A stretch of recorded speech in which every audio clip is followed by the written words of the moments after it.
Jewish Capital EPO 2 Part 2 Media, Politics, and the War Economy. The Unseen Power Mechanics. As a global superpower, the United States possesses unmatched military, economic, and diplomatic reach. Yet, despite international controversy or UN resolutions regarding regional actions, official policy rarely diverges from steadfast support. Why does this dynamic persist? The answer is simple: it is a system structurally conditioned toward alignment.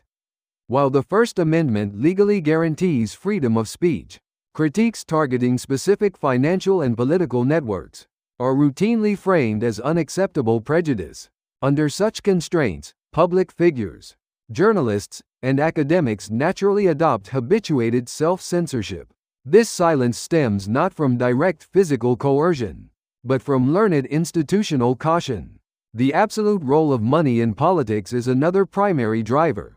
In an electoral system driven by capital, campaigns, from congressional races to the presidency, or massive advertising efforts, lobbying organizations like AIPAC, ADL, GINSA, and WINEP exert immense influence over candidates, parties, and think tanks. Politicians who align with these agendas receive substantial campaign contributions, while those who propose divergent policies face intense electoral challenges and media scrutiny. Consequently, political figures often remain silent, regardless of their private assessments. This dynamic also produces a profound bias in public empathy.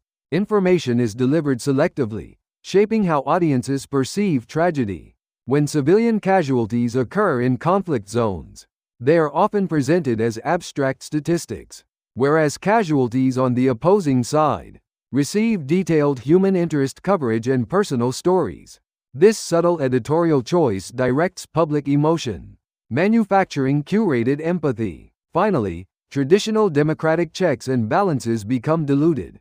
While built on the separation of powers, legislative, judicial, and executive branches can all be influenced through structured lobbying. The legislature is reached through campaign funding. Judicial appointments face rigorous advocacy vetting, and the executive branch relies on rotating personnel from aligned think tanks.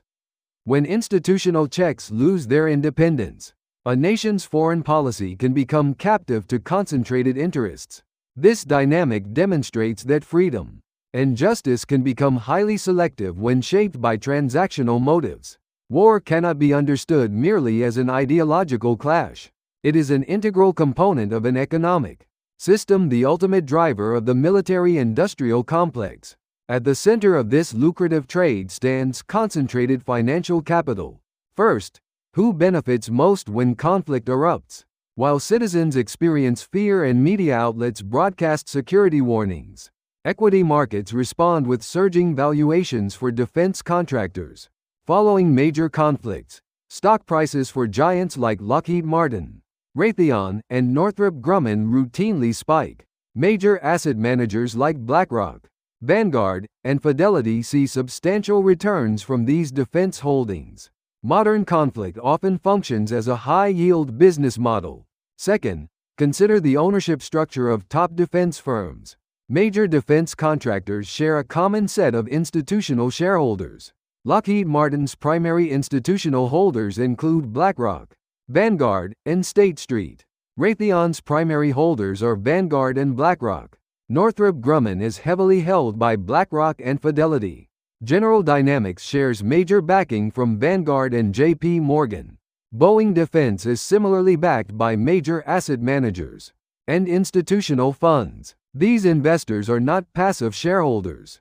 They hold real influence through board representation and policy lobbying. Third, this creates a self-sustaining four-stage cycle of conflict and profit. Stage 1: media outlets and think tanks highlight threats, creating a narrative of inevitable conflict. Stage 2: lobbying organizations press lawmakers to approve expanded defense budgets and weapons transfers.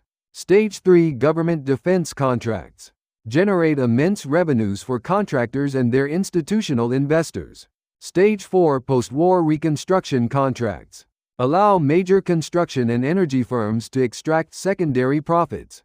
Fourth, Historical events illustrate this integration of capital and defense. During the 2003 Iraq invasion, key foreign policy architects promoted the narrative of weapons of mass destruction. In regional proxy wars, major hedge funds acquired sovereign debt and defense bonds to capture high yields. Following major geopolitical crises, key think tanks consistently lead the push for expanded military aid packages.